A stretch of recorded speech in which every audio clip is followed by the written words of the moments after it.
Oi,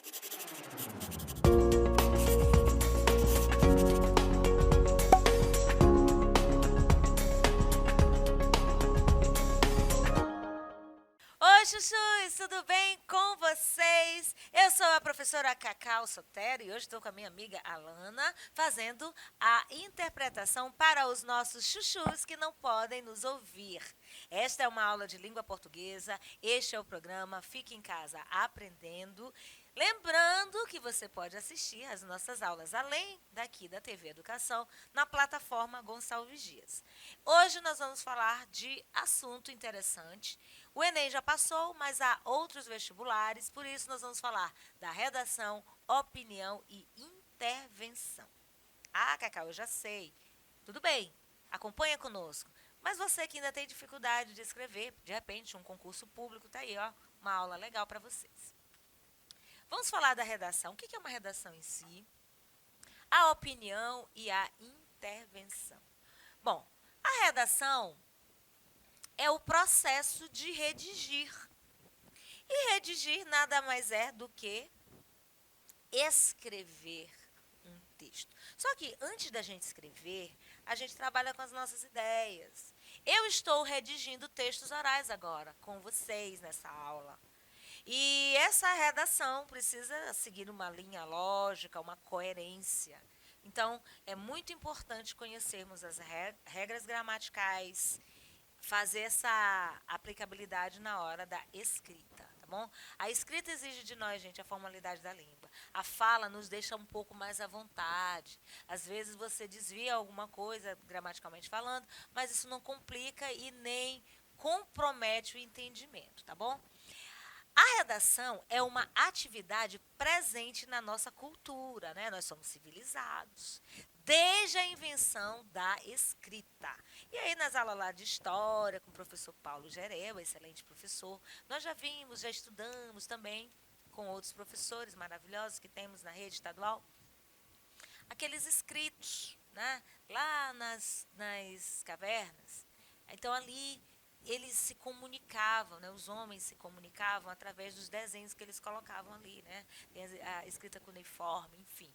Então, desde a invenção da escrita e atualmente hoje escrever, lidar com o texto é um excelente campo profissional e artístico dentro da nossa literatura. É muito maravilhoso você poder desenvolver a arte com as palavras, não é assim? Então, quando você escreve, quando você desenvolve essa habilidade, você está produzindo um texto que a gente chama de redação. Nós estamos percebendo aqui, ó, que na produção de roteiros, na elaboração de relatórios, de documentos, na publicidade, no jornalismo, em diversas outras áreas, nós trabalhamos com a escrita, com a redação. E isso pode fazer de nós também. A gente pode até ganhar uma graninha com isso aí, tá bom? Quando se trata de redação para o vestibular, é o que nós estamos trabalhando aqui, a opinião e a intervenção, nós vamos trabalhar um texto que vai utilizar duas tipologias. O argumento, né, a argumentação e a dissertação. Ou simplesmente dissertação. Eu posso dizer, eu vou fazer uma dissertação. Então, por exemplo, quem estuda, faz pós-graduação, quem já está na academia, na universidade, né, faz texto acadêmico, quem está fazendo mestrado, escreve uma dissertação. Vai apresentar até um produto lá no final, então é um texto mais, um nível um pouquinho mais alto nesse momento.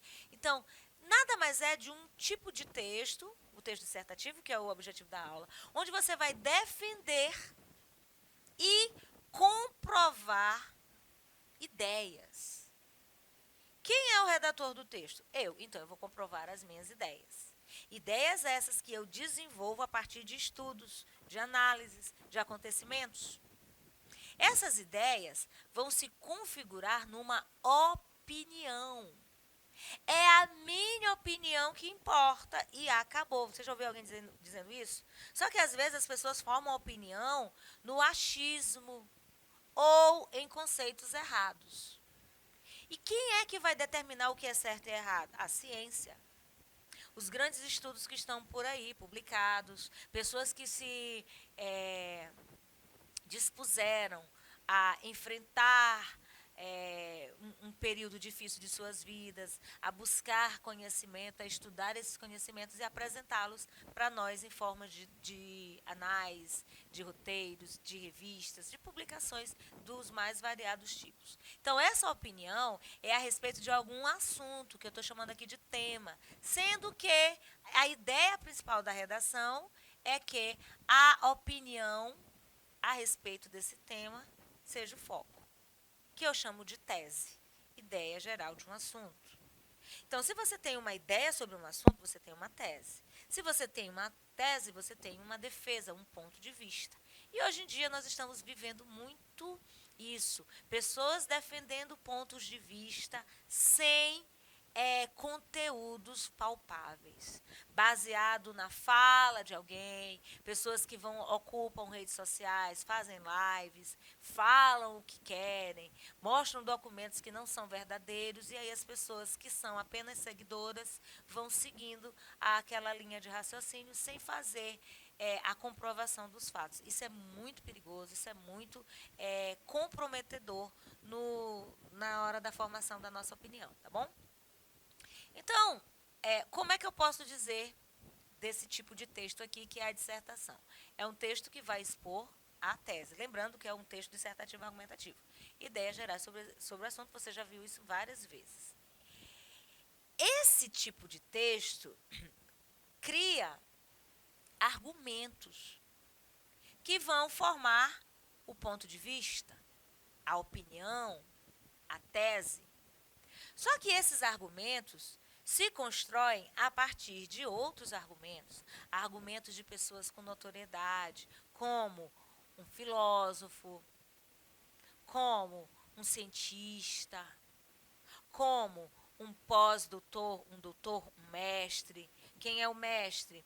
É aquele profissional que estudou, que se pós-graduou em determinadas áreas da ciência, a física, a biomedicina, a própria medicina. Aí eles estudam, eles comprovam aquilo que eles têm em mente, a ideia deles, eles vão comprovar e no final das contas eles vão apresentar um produto baseado em experiências. Então isso aqui é um fato comprovado. Então eles criam argumentos. Então eu vou criar o meu argumento a partir de argumentos de quem estudou, de quem comprovou e de quem chegou a uma conclusão. Eu vou apoiar o meu argumento, formar o meu ponto de vista, a partir de dados comprobatórios, dados irrefutáveis, pesquisas sérias, fatos. Aconteceu. Todo mundo viu. Quer ver só um exemplo? A pandemia é um fato. A pandemia trouxe transtornos para a economia no mundo inteiro. A pandemia mostrou como chefes de estados, de estados, né, em todo o mundo se comportaram no combate a essa pandemia. Fatos. A pandemia trouxe consequências psicológicas. Fato. A pandemia trouxe desordem para as nossas vidas. Fato. Então eu tenho que argumentar, criar pontos de vista a partir de argumentos de pessoas que estudaram sobre o assunto, têm renome, podem falar sobre isso, têm propriedade, dados científicos, dados que se comprovam e fatos. Aconteceu. Voltando para cá, né, a redação é um processo de redigir um texto, nós não podemos esquecer disso. É uma atividade presente na nossa cultura, desde a invenção da escrita, e também é considerada um campo profissional, tá bom? A dissertação é o tipo de texto que é cobrado em concursos e vestibulares, como o Enem, que já passou. Mas nós temos aqui em São Luís alunos que vão se submeter ao vestibular da Universidade Estadual do Maranhão e também vão fazer um texto dissertativo. Então, essa redação é dividida, claro, como todo texto, em introdução, desenvolvimento e conclusão. Todo texto, toda história, por exemplo, uma narração, tem um início, tem um meio, tem um fim. Uma dissertação também, uma notícia também. Então, dentro dos subgêneros, né, gêneros textuais e subgêneros, se você faz uma receita, que é um tipo de texto, Você vai dando os ingredientes, vai fazendo isso, vai descrevendo os ingredientes, depois você faz um modo de preparo e tudo isso segue essa classificação aqui. Tem uma introdução, tem um desenvolvimento e, claro, tem uma conclusão. Geralmente, o desenvolvimento vai possuir 2 ou 3 parágrafos, que aí, no caso, no total, teremos 5. A introdução, 2 ou 3 para o desenvolvimento e 1 para a conclusão, normalmente. Mas pode ser que você faça um texto com 4 parágrafos, 1 para a introdução, 2 para o desenvolvimento e 1 para a conclusão. Os parágrafos do desenvolvimento vão obedecer a quantidade de argumentos. De repente, você faz uma redação com 4 argumentos, aí você vai precisar fazer com mais parágrafos, né? Agora, lembra que tem o número de linhas permitidas, aí essa é uma questão mais de técnica que você vai ter que desenvolver. Não posso fazer parágrafos muito longos, nem também parágrafos muito curtos, e eu também tenho que prestar atenção na estética da minha redação. Eu não posso começar uma introdução com 10 linhas, fazer um desenvolvimento com 3 parágrafos, cada uma com 3 linhas, e colocar uma conclusão. Aí, já vê, 10, 3, 19, né? Faltariam para 30, 11 linhas. Aí eu faço uma conclusão com 11 linhas. Então, esteticamente, ficaria um texto horrível. Então, a gente tem que atentar para isso. Uma média de número de linhas fica um texto bem esteticamente bonito, assim que nós podemos falar, tá bom? Olha um exemplo aqui sobre a opinião. A opinião é o que eu vou formar dentro da minha redação, é o que eu vou defender. Trouxe esse quadrinho aqui do Marco Souza, que diz assim, está na cara que é um quadrado. Ele está apontando aqui para o... Aí ele diz assim, eu tenho certeza que é uma bola, e essa é a minha opinião. Isso aqui é uma crítica que cabe muito nos dias de hoje, na questão da polarização que nós temos entre a direita extrema e a esquerda extrema, né? Pontos perigosíssimos, porque as pessoas se atrelam a conceitos bem parecidos com esse aqui.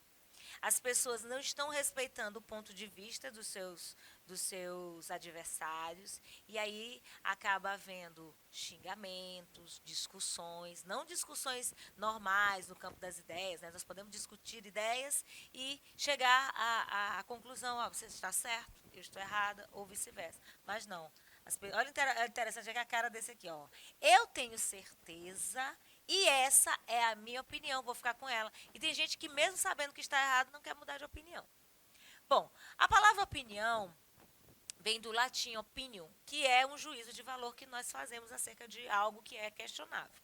Então, por exemplo, na minha opinião, trata-se de um grande historiador. Eu posso citar um historiador e dizer que, na minha opinião, ele é um grande historiador. Mas tem gente que vai ter afinidade com outro. Aí ele vai dizer, não, mas na minha opinião é esse aqui. Então, isso aí, ninguém vai brigar por isso. A Perla tem uma opinião pouco positiva dos meus amigos. Ela não conhece direito, então, é a opinião dela. E nós temos muito isso, de gerar opinião, juízo de valor sem conhecer a fundo as questões, as pessoas. Isso é muito perigoso também. O Manuel deu a opinião dele em relação ao problema. Eu acho que ele tem razão, assim como eu posso achar que ele não tem razão. Tá certo? Ideias, todos temos a respeito de tudo que conhecemos no mundo. Todos nós temos ideias. Opinião é quando nós colocamos certo juízo de valor sobre essas ideias. Tem gente que tem preconceitos com determinados assuntos, com determinados estereótipos, e por aí elas vão seguindo as suas ideias. Os argumentos são as bases que sustentam a nossa opinião. Por que que eu faço uma suplementação alimentar? Porque estudos mostram que baixa imunidade pode fazer você ser contaminado com o vírus Covid-19. Então, é uma opinião baseada em argumentos sustentáveis, tá certo? Falar e escrever um texto dissertativo expositivo vai requerer esse desenvolvimento de boas ideias. Lógico, essas ideias devem ser atreladas a argumentos confiáveis, tá? para sustentar esse texto. Então, existe uma diferença entre fato e opinião. Fato, por exemplo, a prática desportiva contribui para a prevenção de problemas sociais. Esse fato aí, a pessoa chega a isso de acordo com estudo. O esporte educacional, desde que trabalhado de maneira pedagógica, pode produzir vários benefícios, como aumentar a cooperação e a socialização e a desenvolver o espírito de liderança e respeito. É uma opinião baseada neste fato. Quando eu argumento, eu defendo a minha opinião. A gente já sabe disso bem, né? Eu vou analisar, eu vou concluir a partir de observação desses fatos. Então, o que é uma intervenção? É quando eu tenho uma opinião, criei essa opinião a partir de fatos e posso trazer uma solução para este problema. Então, olha só, vamos organizar as nossas ideias? Causa, consequência e solução para o trânsito caótico de São Luís. Vamos para as causas, é um problema seríssimo. Há muitos carros particulares no centro da cidade. Fato. As ruas não comportam o grande número de automóveis. Fato. O transporte coletivo ainda não atende satisfatoriamente a população. Preciso dizer que isso é fato? Motoristas e pedestres não respeitam as leis de trânsito. Verdade. Lógico que isso aqui é uma generalização, tá? Não é uma especificação, como nós falamos quando estávamos falando de indutivo, tá? Lembram? De dedutivo. Muitos motoristas e pedestres não respeitam. Quais são as consequências de todas essas causas que eu falei? Engarrafamentos, poluição, muito barulho e muito estresse. Tem um trânsito lento, as pessoas querem passar, todo mundo tem pressa, todo mundo quer chegar em casa mais cedo ou ao seu destino mais cedo, é assim que funciona. Insatisfação do usuário, que perde tempo. E, claro, acidentes graves e violência. Então, essas são as consequências de todas as causas que nós falamos no slide anterior. Como nós poderíamos intervir num problema como esse? Autoridades podem assistir às aulas de língua portuguesa e pegar conosco aqui um exemplo de solução para esse problema aqui do trânsito em São Luís. Reduzir o número de veículos no centro da cidade. O acesso ao centro da cidade poderia... Eu já viajei para outros estados onde determinados locais do centro da cidade carro não vá. Aí tem um problema, né? Mas... melhorar as condições dos transportes coletivos para melhor uso da população. Se nós tivermos um excelente meio de transporte coletivo, deixaremos os nossos carros em casa e com certeza haverá menos engarrafamento, não é verdade? Então vamos melhorar ainda os transportes coletivos. Campanhas drásticas de educação de trânsito. Aí as mídias podem ajudar, os patrocinadores podem entrar aí nessa campanha educativa para que os pedestres e os motoristas respeitem as leis de trânsito. Melhorar as ruas, ampliando as vias de acesso rápido, claro, bom asfaltamento, sinalização, trabalhar nos pontos que a gente chama assim, rota de fuga, para fugir dos engarrafamentos, é interessante. Multar severamente os infratores, eu acho que isso daí é justo. Muitas pessoas cometem infrações mesmo. E eu acho que assim, se cometeu a infração, tem que ser multado. Eu não vejo nenhum problema. Quem anda certinho não vai receber multa. Então, aqui nós teríamos uma proposta para esse trânsito caótico que vale para São Luís do Maranhão. Vocês gostaram? Eu espero que as autoridades estejam também assistindo a essa aula de língua portuguesa e peguem aqui as ideias que não são tão inovadoras, não são ideias inéditas, mas que ajudariam a melhorar o trânsito. Então, hoje nós falamos de redação, opinião e intervenção. Trouxemos um problema notório aqui de São Luís para que pudesse ser resolvido. Claro, tudo isso aqui é com o objetivo de fazer você, meu chuchu, um bom redator, um bom escritor. E futuramente, por que não, ganhar dinheiro aí com redação. Compliquei?